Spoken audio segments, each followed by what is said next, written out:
تو آج کے دور کے اندر ایک ایمان والا مسلمان اس وقت تک کامیاب نہیں ہو سکتا جب تک وہ 100% دین کے مطابق زندگی بسر نہیں کرے. 100% دین کے مطابق.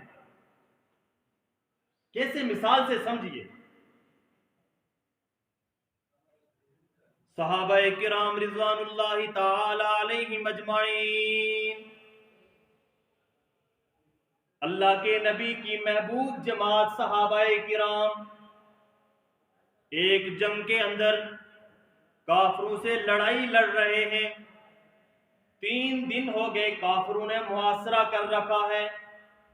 کافر سارے کے سارے ڈٹے ہوئے ہیں، لیکن مسلمانوں کو فتح اور کامیابی نہیں ہو رہی. صحابہ کرام سوچنے لگے یا رب العالمین، نمازیں بھی پڑھ رہے ہیں، تہجد بھی ہو رہا ہے، باقی تمام کی تمام عبادات بھی ہو رہی ہیں، لیکن کامیابی کیوں نہیں ہو رہی، فتح کیوں نہیں ہو رہی. سارے کے سارے اس بات پر پریشان ہو گئے کہ کامیابی کیوں نہیں ہو رہی. وہ صحابہ کہ جن صحابہ نے اللہ کے نبی کے ہاتھ کے اوپر بیعت کی ہے، وہ صحابہ جنہوں نے اللہ کے نبی سے کلمہ دین ایمان سیکھا ہے، فرمانے لگے کہ کوئی مسئلہ نظر نہیں آ رہا، دعائیں بھی مانگی جا رہی ہیں، تہجد کی نماز بھی پڑھی جا رہی ہے، امیر کی اطاعت بھی کی جا رہی ہے، ہمارے درمیان کوئی کسی کا دل دکھانے والا بھی موجود نہیں ہے، ہمارے درمیان کوئی کسی کی وراثت کھانے والا بھی موجود نہیں ہے، ہمارے درمیان کوئی اپنے ماں باپ کا نافرمان بھی موجود نہیں ہے، ہمارے درمیان کوئی کسی اپنے پڑوسی کو تنگ کرنے والا بھی موجود نہیں ہے. پھر فرمایا کہ ہمیں فتح کیوں نہیں ہو رہی، کامیابی کیوں نہیں ہو رہی. پھر امیر جماعت نے یہ جب عقل دوڑائی، جب غور و فکر کی، تو پتہ چلا اللہ کے نبی کی ایک سنت چھوڑی جا رہی تھی، اللہ کے نبی کا ایک طریقہ چھوڑا جا رہا تھا. پتہ چلا کہ صحابہ کرام اللہ کے نبی کی ایک سنت جسے مسواک کہا جاتا ہے، وہ مسواک ترک کر بیٹھے تھے، وہ مسواک اللہ کے نبی کے طریقے کو چھوڑ بیٹھے تھے. امیر جماعت نے کہا جاؤ جا کر ٹہنیاں توڑو، مسواک کرو، ہم کافروں کے ساتھ لڑائی لڑتے ہیں. تمام کے تمام صحابہ نے ٹہنیاں توڑی، مسواک کرنے لگے. وہاں سے کافروں کا ایلچی آیا، آ کر دیکھنے لگا، ارے یہ لوگ تو پہلے تلواروں سے لڑا کرتے تھے، لیکن اب دانت بھی تیز کر رہے ہیں، لگتا ہے اب ہمیں کچا چبانے کے ارادے سے یہ دانت چبا رہے ہیں، ہمیں کچا چبانے کے ارادے سے یہ مسواک کر رہے ہیں. ایک سنت کی وجہ سے اللہ نے صحابہ اکرام کو فتح سے امکنار فرمایا، ایک سنت، ایک طریقے کو اپنانے کی وجہ سے. میرے بھائیو، آج ہمارے گھروں کے اندر سنت تو دور کی بات ہے، فرائض کو چھوڑا جا رہا ہے. کسی گھر کے اندر والد نمازی ہے، اولاد بے نمازی ہے، کہیں پر اولاد نمازی ہے، والدین بے نمازی ہیں، کہیں پر بیوی نمازی ہے، خاوند بے نمازی ہے، اور کہیں پر خاوند نمازی ہے اور بیوی بے نمازی ہے. ہم تو فرائض چھوڑ بیٹھے ہیں، اللہ کی کیسے مدد آئے گی؟ ہم تو دوسروں کا دل دکھاتے ہیں، اللہ کی مدد کیسے آئے گی؟ ایک صحابی رسول فجر کی نماز ادا کرنے کے بعد فوراً گھر کی طرف دوڑ لگانا شروع کر دی. اللہ کے نبی نے کہا تھوڑا انتظار کرو، اتنی جلدی میں کیوں ہو؟ کیا تمہیں میرے پاس بیٹھنا پسند نہیں ہے؟ وہ صحابی رسول تڑپنے لگے، کہنے لگے اے اللہ کے نبی، آپ کے پاس بیٹھ کر تو ہمارے غم دور ہو جاتے ہیں، آپ کے قدموں میں بیٹھتے ہیں ہماری ساری کی ساری مشکلات دور ہو جاتی ہیں، آپ کے پیچھے نماز پڑھتے ہیں ہمیں ایسا محسوس ہوتا ہے ہم جنت کے اندر کھڑے ہو کر آپ کے پیچھے نماز ادا کر رہے ہیں. اللہ کے نبی نے پوچھا پھر تمہیں جلدی کس بات کی ہے، گھر جلدی کیوں جا رہے ہو؟ صحابی رسول کہنے لگے یا رسول اللہ، میرے گھر کے پڑوس پر ایک گھر ہے، اور اس گھر کے پڑوس پر میرے گھر کے پڑوس پر ایک گھر ہے، اور اس گھر کے پاس ایک کھجور کا درخت ہے. رات کو ہوا چلتی ہے، اس ہوا سے کچھ کھجوریں میرے صحن میں آ جاتی ہیں، میں اس لیے جلدی جا رہا ہوں تاکہ میرے جانے سے پہلے میں ان کھجوروں کو اکٹھا کر لوں، یہ نہ ہو کہ بغیر اجازت کے میری اولاد فلاں کی کھجور کو کھا لے بغیر اجازت کے، یعنی کہ بغیر اجازت کے وہ جو کھجور کا درخت ہے اس کی کھجوریں میری اولاد بغیر اجازت کے نہ کھا لے۔ آج تو ہم اپنے پڑوسیوں کا راستہ بند کر دیتے ہیں، آج ہم ان کے جو ہے وہ پانی بند کر دیتے ہیں، آج ہم ان کے غم اور درد و غم اور خوشی کے اندر شریک نہیں ہوتے، اور پھر ہم کہتے ہیں ہم عاشق رسول ہیں، پھر ہم کہتے ہیں ہم جو ہے وہ غلام رسول ہیں۔ یہ غلامی نہیں چلے گی، یہ عشق نہیں چلے گا۔ تو فرمایا کہ جب تک ایک مومن، ایک مسلمان 100% دین کے اوپر نہیں آئے گا اس وقت تک اسے کامیابی نہیں مل سکتی، کامیابی نہیں مل سکتی۔ کافروں نے دیکھا اللہ کے نبی کا دین بڑھ رہا ہے، جو بھی آپ کے پاس آتا ہے وہ آپ کا غلام بن جاتا ہے۔ تمام کے تمام کافر عصبیت کرنے لگے، جیسا کہ آج معاشرے کے اندر ایک دوسرے سے حسد، بغض اور عصبیت کی جاتی ہے۔ کسی کا بیٹا نوکری پر لگ جائے وہ اس سے حسد کرنا شروع ہو جاتا ہے، کسی کو اچھی گاڑی مل جائے، اچھا گھر مل جائے وہ اس سے حسد کرنا شروع ہو جاتا ہے، کسی کو پھٹے پرانے کپڑے پہنے ہوئے دیکھیں کہا بھئی یہ تو بڑا کنجوس ہے، یہ تو اپنی ذات پر بھی نہیں لگاتا، کسی کو اچھے کپڑے پہنے ہوئے دیکھیں کہا پتہ نہیں اس نے کہاں پر ہاتھ صاف کیا ہے۔ لوگوں سے عصبیت کی جاتی ہے، حسد کیا جاتا ہے، بغض کیا جاتا ہے۔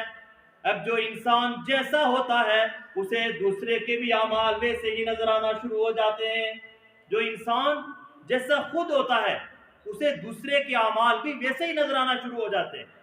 جیسے وہ ایک شخص چوری کر کے بھاگ رہا تھا اور لوگوں نے پیچھے آوازیں لگائی چور چور چور، اب اس نے دیکھا کہ سارے کے سارے لوگ میرے پیچھے آ رہے ہیں تو اس نے بھی کہنا شروع کر دیا چور چور چور۔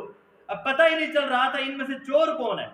اب چور اچانک سے سائیڈ کے اوپر ہو گیا، کنارے پر ہو گیا، پوچھا بھائی تم کیسے بچ گئے؟ کہا وہ سارے ہی چور چور کہہ رہے تھے، بس میں نکل گیا، انہیں پتہ ہی نہیں چلا کہ چور کون ہے، پتہ ہی نہیں چلا چور۔ تو جو شخص جیسا ہوتا ہے اسے دوسرے کے اعمال بھی ویسے ہی نظر آنا شروع ہو جاتے ہیں۔ جیسا کہ وہ ایک نوجوان اللہ معاف کرے گناہ کرتے ہوئے پکڑا گیا، لوگوں نے جب اسے پکڑا تو وہ لوگوں کو کہنے لگا خبردار میرے پاس کوئی نہ ہے، مجھے کوئی ہاتھ نہ لگائے۔ کہا کیا ہوا؟ کہا مجھے صرف مارنے کا حق اسے ہے کہ جس نے آج تک کبھی کوئی کبیرہ گناہ نہ کیا ہو، جس نے آج تک بدنظری نہ کی ہو وہ مجھے مارنے کا حق رکھ سکتا ہے، جس نے آج تک غیبت نہ کی ہو وہ مجھے مار سکتا ہے، میرا خون اس کے اوپر حلال ہے، وہ مجھے بالکل قتل کر سکتا ہے، لیکن شرط یہ ہے کہ جس نے آج تک کبیرہ گناہ نہ کیا ہو وہ مجھے مار سکتا ہے۔ لیکن وہاں پر کوئی ایسا موجود نہیں تھا کہ جس نے کبیرہ گناہ نہ کیا ہو، چنانچہ اس نوجوان کو چھوڑ دیا۔ یہ ہماری کیفیت ہے، یہ اللہ کے دین کے ساتھ تعلق ہے۔ تو اللہ کے نبی کا دین بڑھ رہا ہے، غالب آ رہا ہے، اور جو بھی آپ کے پاس آتا ہے وہ آپ کا غلام بن جاتا ہے۔ جیسا کہ اللہ کے نبی نے پہلے بیان فرمایا تھا، 1400 سال پہلے فرمایا تھا کہ جب گانے بجانے والوں کی عزت و تکریم کی جائے گی، علماء کی تحقیر کی جائے گی، مسجدیں ویران ہو جائیں گی، بازار آباد ہو جائیں گے، کھیل کے میدان آباد ہو جائیں گے، بے حیائی عام ہو جائے گی، مسجدوں کے اندر آوازیں بلند ہونا شروع ہو جائیں گی، مسجدوں کے اوپر فخر کیا جائے گا، فلاں مسجد کا اتنا بڑا مینار، فلاں مسجد کی اتنی اچھی خوبصورت ٹائلیں، مسجد کے اوپر ایک دوسرے سے تفاخر کیا جائے گا۔ اور پھر فرمایا جب بے حیائی حلال حرام کے درمیان تمیز ختم ہو جائے گی، ماں کو لونڈی سمجھا جائے گا، باپ کو مارا پیٹا جائے گا، تو پھر اس وقت فرمایا اللہ کی نبی نے اس وقت فرمایا کہ جب یہ حالات پیدا ہوں گے تو تمام کے تمام کفار مل کر وہ مسلمانوں کے اوپر ایسا حملہ کریں گے کہ جس طرح دسترخوان کے اوپر گاجر مولی کو کاٹ کر کھایا جاتا ہے، ایسے ہی مسلمانوں کو کفار مل کر اس طرح تباہ و برباد کر دیں گے. جس طرح کہ آج فلسطین کے اندر آپ دیکھیں، غزہ کے اندر دیکھیں، آپ وہاں پر جو فلسطین کے کیسا کتنا بڑا ظلم ہو رہا ہے، پورے کے پورے شہروں کو کھنڈرات بنا دیا، تباہی اور بربادی کر دی، نیست و نابود کر دیا. اس کی وجہ کیا ہے کہ مسلمان اعمال کے اوپر نہیں. اور صحابہ کرام جنہوں نے قربانیاں دی ہیں، 70 گز خندق کھودی جا رہی ہے، اور ایک پتھر آیا وہ نہیں ٹوٹ رہا صحابہ کرام سے. اللہ کے نبی آئے، کدال پکڑی، پتھر کے اوپر ضرب لگائی، چنگاری نکلی. اللہ کے نبی نے فرمایا کہ میں مشرق اور مغرب میں اپنے دین کو غالب ہوتے ہوئے دیکھ رہا ہوں. سبحان اللہ، سبحان اللہ. پھر دوسری کدال ماری، چنگاری نکلی. صحابہ سے فرمایا کہ میں کیسر و کسرا کو تمہارا غلام ہوتے دیکھ رہا ہوں. سبحان اللہ. اور حالت کیا صحابہ کرام کی؟ ایک صحابی رسول بے ہوش ہو گئے تو دیکھا کہ اس صحابی رسول کے پیٹ پر ایک پتھر باندھا ہوا، کھجور کی گٹھلی کھا کر وہ جنگ لڑ رہے ہیں. یہ ان کی ایمانی غیرت ہے. اور اللہ کے نبی نے جب اپنے پیٹ سے جب کپڑا ہٹایا تو دیکھا اللہ کے نبی نے 2 پتھر اپنے پیٹ کے ساتھ باندھے ہوئے. یہ ان کی قربانیاں تھی.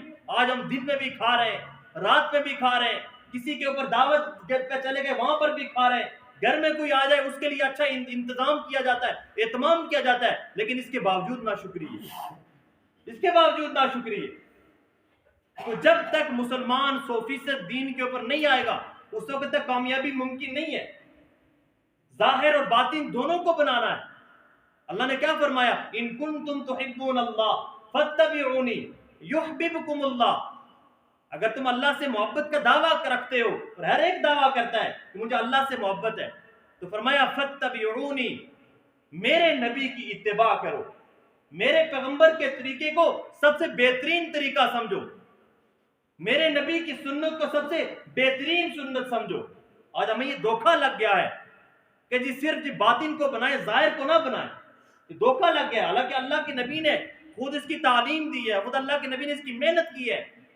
اور علماء نے یہ امام شمائل ترمذی لکھی گئی. کیوں لکھی گئی؟ اللہ کے نبی کے حلیے کو بیان کیا گیا. اللہ کے نبی کا چہرہ کیسا تھا، اللہ کے نبی کا سر کیسا تھا، اللہ کے نبی کا لباس کیسا تھا، اللہ کے نبی کی داڑھی مبارک کے اندر بال کتنے سفید تھے. ہر چیز کو بیان کیا گیا. یہ کیوں بیان کیا گیا؟